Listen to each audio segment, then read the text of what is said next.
Protectors of the Grid. Chapter 43. Ben slept like a rock that night.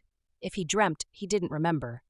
When he emerged, blindly following the smell of coffee to the kitchen, he found Charlie and Will sitting around the table, poring over the papers from Charlie's files. Tara was curled in a corner of the sofa, idly scratching the cat in her lap while making notes on a yellow legal pad. She looked up at Ben and smiled. The cat only blinked at him and continued purring. "Mornin'," he mumbled, fumbling in the cupboard for a mug, then filling it with the steaming brew. Charlie looked up, flapped a hand at him, and refocused on the papers in front of her.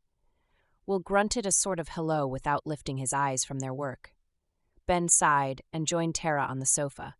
He leaned back against the couch at the opposite end and stuck his toes under Tara's leg to see what the cat would do. She stretched out a paw and laid it on his naked feet. He felt the roughness of her pads, but nothing sharp or dangerous.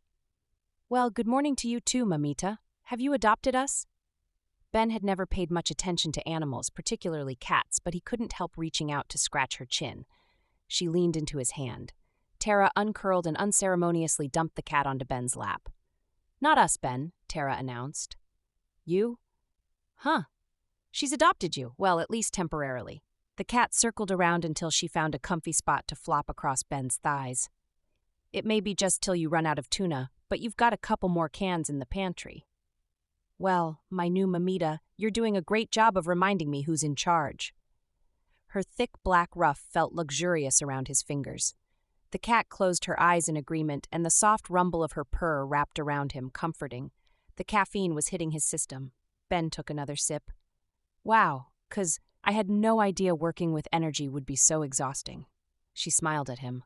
"What, just a few hours of focus, attention, and directed imagination and you're all worn out?" She teased him, but her face glowed with pride and affection. She patted his leg. "I'm proud of you, Ben." "I feel like I've been shaken, rattled, and rolled. Why is that?" "Your energy field is rearranging, and your body's trying to adjust. You'll get used to it." Ben felt the tingles in his hands and around the crown of his head, as though his body were confirming Tara's words. He rubbed the spot between his brows. "That's your third eye opening," Tara informed him. "As you learn the energetic signals your body is giving you, you'll get to know how to tune in. Your knowing will be clearer and stronger." "We found it, Will," Charlie chortled, startling them, so excited she bounced in her chair. Will sat back and rubbed his eyes, nodding. "I think you're right, Charlie." She stood up, almost knocking her chair over. "I'm going into the lab to test this out." She looked at Will. "You coming?" He hesitated. "Please?" "Yeah, sure. Just let me grab a shower and change clothes." He stood and walked over to the coffee pot to refill his mug, then pulled open the door of the fridge. "I could use some food, too." Charlie joined him by the fridge door, shoving him aside with her hip while she reached inside. "I'll scramble up some cheesy eggs while you shower. There's bagels, too, and cream cheese. Go on, get it in gear, dude. Let's get this show on the road." She turned with the groceries. "Ben, you better get cleaned up, too. You'll need to see whether Patty has uncovered anything yet." Tara stood, too.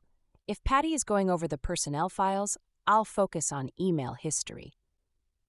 Where can I work without having people looking over my shoulder? Maybe... Oh, I know. Kachi's office. No one has used it since he left. Patty's kept the door locked, so no one will even know you're in there." "Perfect."